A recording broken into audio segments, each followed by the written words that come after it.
Hearing about EA shutting the doors of Visceral Games has really angered me recently. The game studio is responsible for one of the best horror game series of the last generation and possibly of all time. Everybody on YouTube is expressing their anger towards EA. The Juggernaut publisher's treacherous deeds and betrayal of such a beloved studio. I pretty much concur with what most people are saying about the matter, though I'm not going to add to that message with this video. Instead, I'm going to celebrate one of Visceral Games' more controversial titles. You see, when people think of Visceral Games, a number of games could come to mind, but the one most probably think of is Dead Space. The game is a true horror classic and still holds up to this day.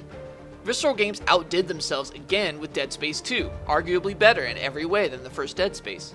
Horror purists will say it is inferior because the game ratcheted up the action a bit more and it became just a little bit less about survival, though it still had those survival elements like inventory management. However, Visceral's third Dead Space game has pretty much received universal hatred from Dead Space fans, mainly because it foregoed the survival elements of the series and focused on straight 100% action shooting. Now, I could go on and on about what everybody else says about this title, about how the inventory management is completely stripped down, about how you have to fight soldiers now instead of strictly necromorphs, and how the game has opted to forego tight corridors for open spaces, effectively betraying the entire original claustrophobic feel the series was known for. Nope, I'm not going to do any of that.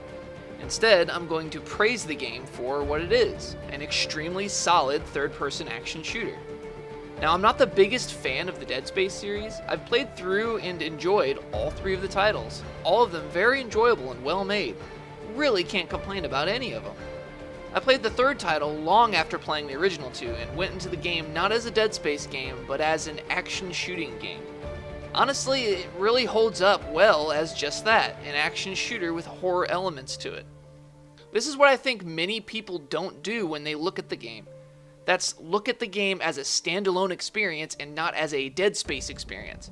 It's hard to do in the third game of a trilogy, as an already established fanbase is expecting the same thing with the third title, and when it's very different from the previous two, they call betrayal.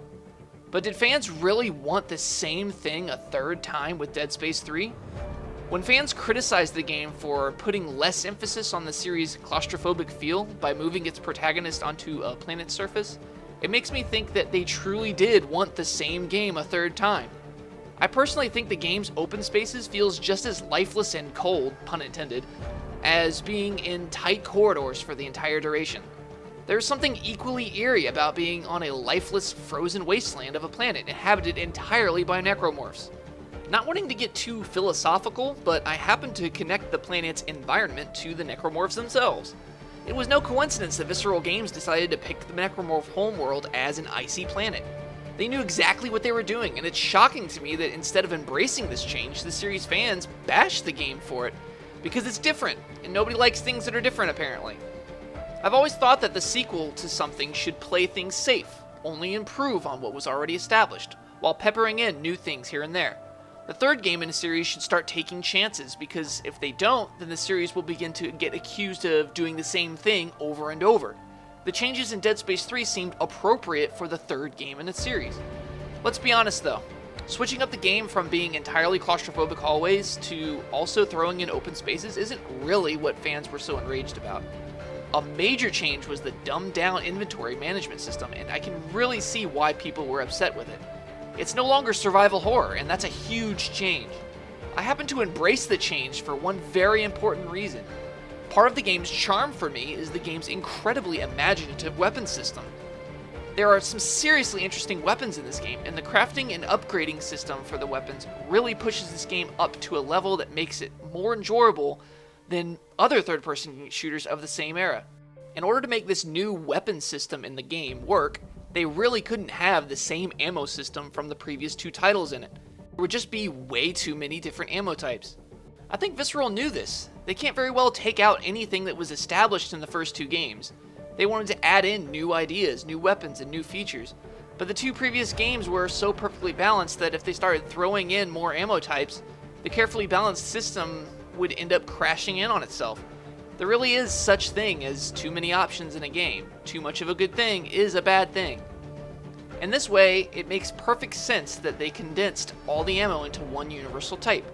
Look, this is just how I see it. It's one of those things where if you can't accept it, you can't accept it. But for me, the inventory change worked with the new additions they put into the game.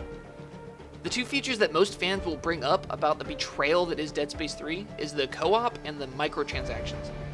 Reading through the developer interviews for the game and hearing about the creative changes that were implemented due to EA tightening the leash on Visceral Games, I'm convinced that the developer wanted to put co-op into the game from the beginning, and it wasn't something that EA had as a bullet point for them to tack on before shipping. The co-op mode had a very different intention for the story of the game than what was in the final product, however, and it's unfortunate that the developers weren't able to put out what they truly wanted to do. This doesn't change the fact that they still wanted co-op in their game, so it was going to happen regardless of EA's decisions. Having played through Dead Space 3 multiple times on different difficulties and game modes, and not having touched the co-op for the game, I can say that the game was balanced just fine for one-person playthroughs, just like the previous two games in the series. As for the microtransactions, I truly believe they were stuck in the game like a week before shipping. They have a complete lack of effect on the game at all, and it seemed like a bullet point for the developer by EA. So if the feature doesn't affect the game in the very least, there is no point in complaining about it. It's easy to ignore, and that's the best kind of microtransaction. As you can probably tell by now, I absolutely love Dead Space 3. The biggest complaint I have with the game is its pretty lacking story. It's definitely the weakest of the three. That doesn't affect my enjoyment of the game though, and I could start pointing out how great the music is, the atmosphere, the action combat, the tight controls, the perfect length, the excellent pacing, etc., etc. What people don't seem to realize when they brush the game off as the inferior black sheep of the Dead Space trilogy is that Visceral Games was an incredible development studio filled with talented artists. Even their worst game in their best series is still a tremendously enjoyable experience. It's important to go into the game if you are going to try it out with the thought that it's not the best Dead Space game, but it's one of the best action horror experiences you can still enjoy in gaming. So tell me what your thoughts are in the comments below, and let's all remember the great experiences we had with Visceral Games. Godspeed to the studio's staff on their next endeavors, and I can only hope that they are all find a new home in the gaming world, because it would be a true shame to let such great talent go to waste.